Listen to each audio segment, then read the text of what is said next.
Imagine you're trying to find out what creatures exist at the very bottom of our ocean. You might think you'd need a multi-billion-dollar submarine to get you down there, but what you'd actually need is the stomach of a sperm whale. The sperm whale is the largest toothed predator on the entire planet, and despite being a surface animal, they're the only one that will routinely dive over 7,000 feet beneath the surface to catch some of the most disturbing things we've ever seen.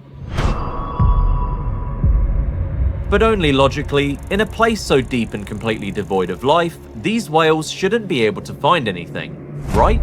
Well, if you know anything about sperm whales, you would already know this isn't what happens. We found beaks of monstrous squids, invertebrates that we still don't know how to classify, and sharks with teeth where they really shouldn't be growing teeth. So, what are these whales actually finding in the deepest parts of the Earth?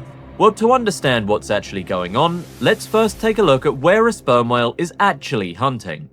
To say sperm whales have a massive hunting range is a bit of an understatement. These animals hunt in every single major body of salt water on Earth. You'll see them in the warm waters of the tropics, and you will simultaneously see them hunting in the freezing oceans of the Antarctic. And that's cool, but there are already other animals that are found in every ocean in the world. It's just that none of them are also found at every single depth too. When a sperm whale gets hungry, they dive from the surface straight down into the midnight zone, which stretches from 1,000 meters to 4,000 meters deep. At extreme dives, they can even reach the abyssal zone, which for many parts of the ocean besides the deepest trenches, is the deepest point of the ocean. Killer whales are found in every part of the globe, but they aren't found this deep. The pressure is too high and would instantly kill them. Giant squids are found in every part of the globe, but they can't do this. The pressure is too high at the surface and would also instantly kill them. So what are these whales actually eating? Well, unfortunately, if you're a cephalopod, about 80% of the sperm whale's diet is just squid.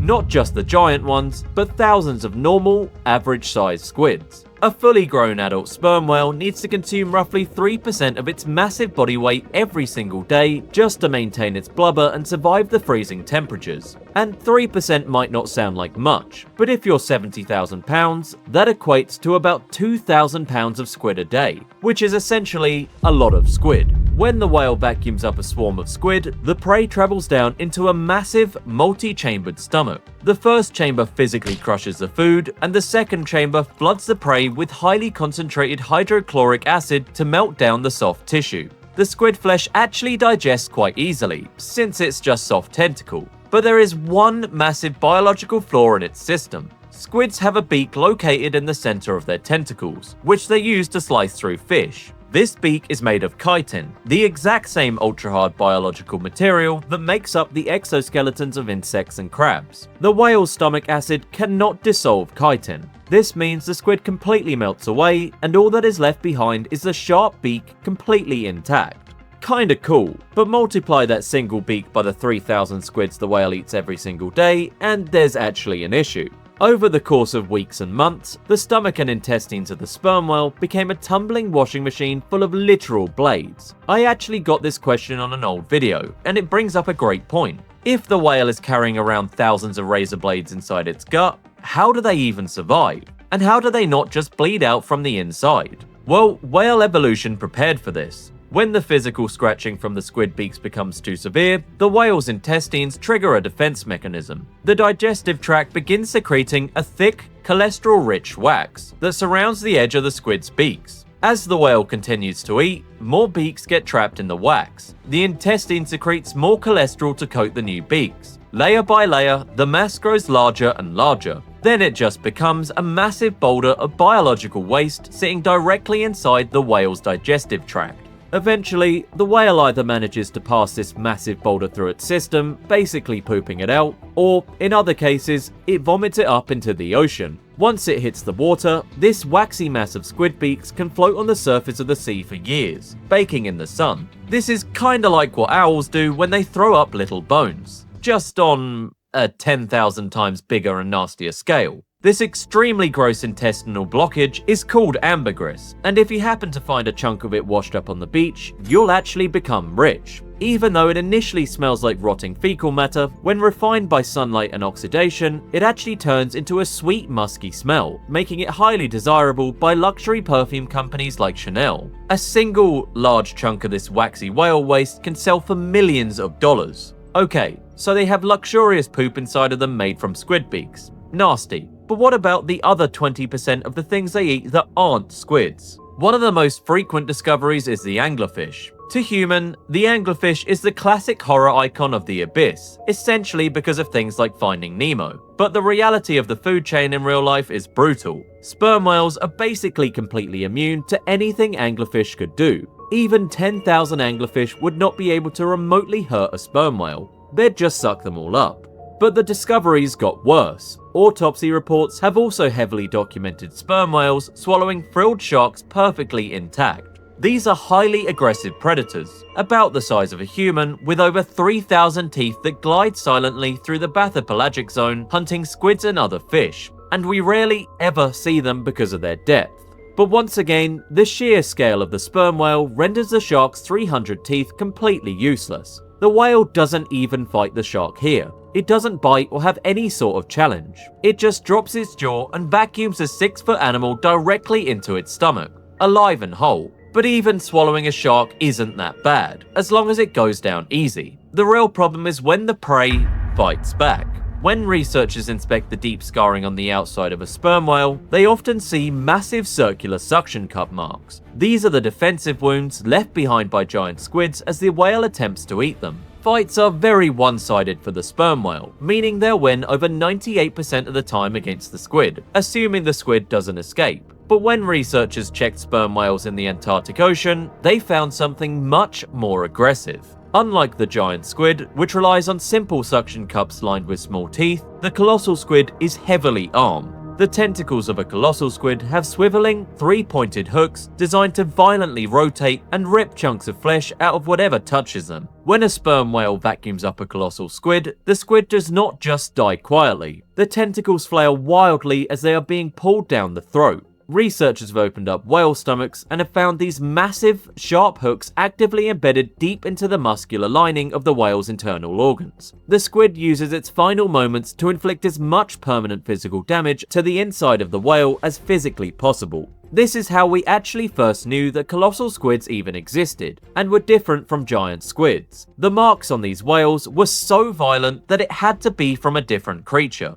There actually is a shark that hunts a sperm whale though. But hunts is probably not the right word. Cookie cutter sharks swim up and gouge a chunk of flesh out of the whale's side, and then retreat back into the dock like a parasite. But autopsies have revealed that sperm whales are not chill with this. Sometimes, the sperm whale feels the parasite approaching, turns its massive head, and simply inhales the shark entirely. The deep sea offers zero mercy. Survival comes with a permanent physical cost. You'd think a stomach full of rotating hooks and parasitic sharks would be the most disturbing thing we'd find, but the absolute worst discoveries didn't come from the abyss at all. The echolocation of a sperm whale is brilliant at determining the size and density of an object. If the acoustic clicks bounce off a massive, dense object floating in the midnight zone, the whale's brain registers a massive, dense meal. However, the sonar cannot tell the whale what the object is actually made of. Over the last few decades, the autopsies of beached sperm whales have shifted from biological anomalies to modern horrors. Researchers are no longer just pulling out frilled sharks and colossal squid beaks. They are pulling out massive conglomerates of human trash.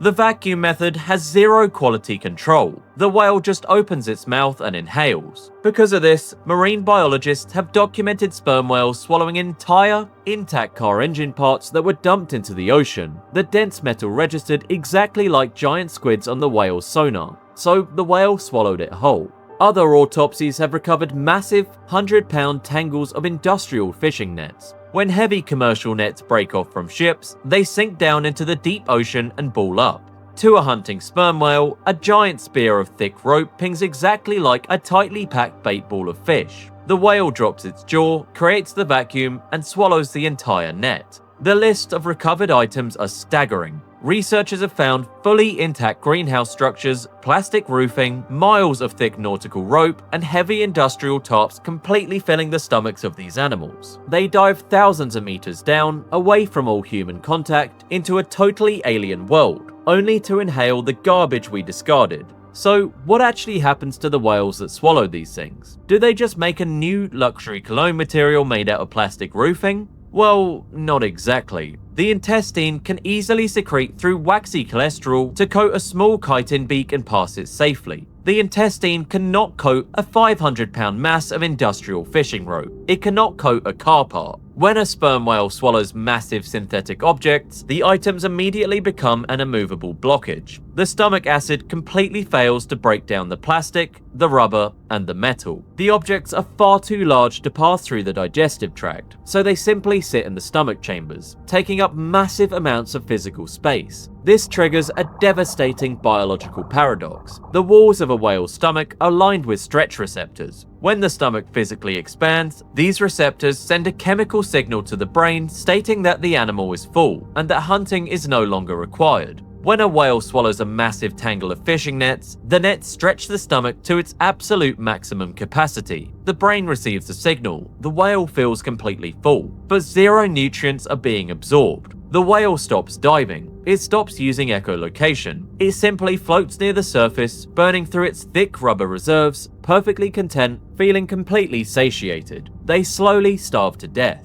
Either that, or the amount of garbage inside of them will simply stop food from passing as well. They suffer total system failure while their bodies are physically bursting. You can beat colossal squids, but you can't beat an industrial fishing net. They developed highly specialized wax to neutralize biological razor blades. They were heavily armored against the absolute worst the natural world could throw at them, including thousands of pounds of pressure, kraken monsters. But evolution never accounted for a plastic bucket. Flip-flops, rubber boots, plastic cups, shattered laundry basket, garden hoses, or just tangled masses of other garbage. And worst of all, you can't kill the unkillable. Sperm whales are currently listed as an endangered species, and while commercial whaling has mostly stopped, their numbers are still struggling to recover. These kinds of problems have larger rippling effects on the ecosystem too, like giant squids suddenly growing out of control numbers, and who knows what happens in a world full of krakens running around. But if you enjoyed, please let me know in the comments, and if you want to watch our video about orcas, check it out here.